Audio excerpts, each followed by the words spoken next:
Parlimen Belia Malaysia merupakan satu inisiatif yang dilaksanakan oleh kerajaan bagi memberi peluang kepada golongan belia untuk menyuarakan pandangan dan idea, membincangkan isu-isu semasa berkaitan belia, memahami dengan lebih mendalam tentang sistem demokrasi pentadbiran negara dan juga menjadi perantara belia dan kerajaan. Sehubungan itu, antara objektif utama pendekatan ini juga adalah untuk meningkatkan pengetahuan serta kemahiran kepimpinan di kalangan Gen Y dari segala aspek demi meneruskan legasi pentadbiran yang telah dibina ini.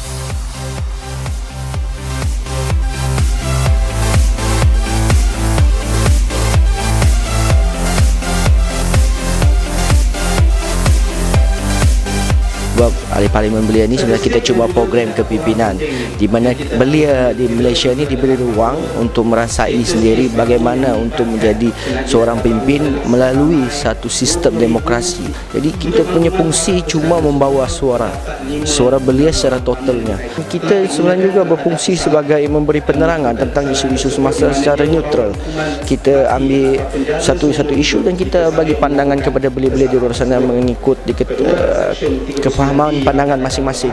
Kita tidak tertakluk kepada parti ataupun mana-mana dasar ideologi politik di dalam negara ini.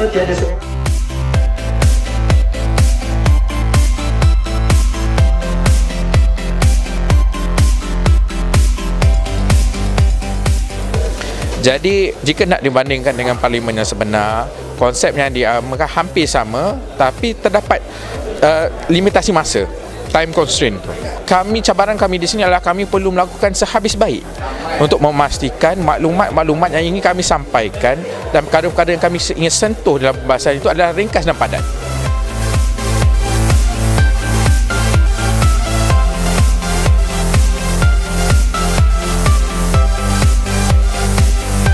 Seorang ahli Parlimen Belia yang baik sebenarnya dia cuba tolak ideologi yang ada pada diri mereka dan cuba mendekati sebanyak mana pun mungkin belia di luar sana, walaupun daripada parti politik yang lain ataupun berbeza ideologi.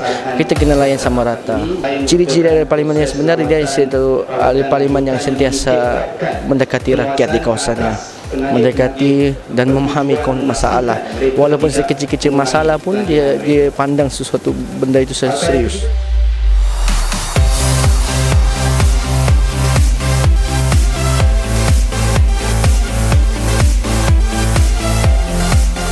Saya ingin lihat perubahan daripada pemikiran minda belia itu sendiri. Saya ingin lihat pada masa hadapan belia yang mampu menilai semua maklumat yang mereka perolehi sebelum apa-apa mereka lakukan. Kita lihat penilaian, kita dapat melihat taraf penilaian dilakukan oleh belia ini dengan wujudnya media-media sosial semakin singkat, di mana mereka semakin ringan tangan untuk berkongsi maklumat yang belum pasti. Jadi harapan saya agar pada masa hadapan belia akan dapat menilai suatu maklumat itu dengan lebih teliti dan buat rumusan mereka terlebih dahulu sebelum mereka berkongsi sebarang maklumat yang mereka perolehi. Diharap seluruh rakyat Malaysia dapat memberikan sokongan terhadap barisan pelapis pemimpin negara kita di kalangan ahli Parlimen Belia ini. Mereka adalah antara tonggak masa depan dan kemajuan negara kita.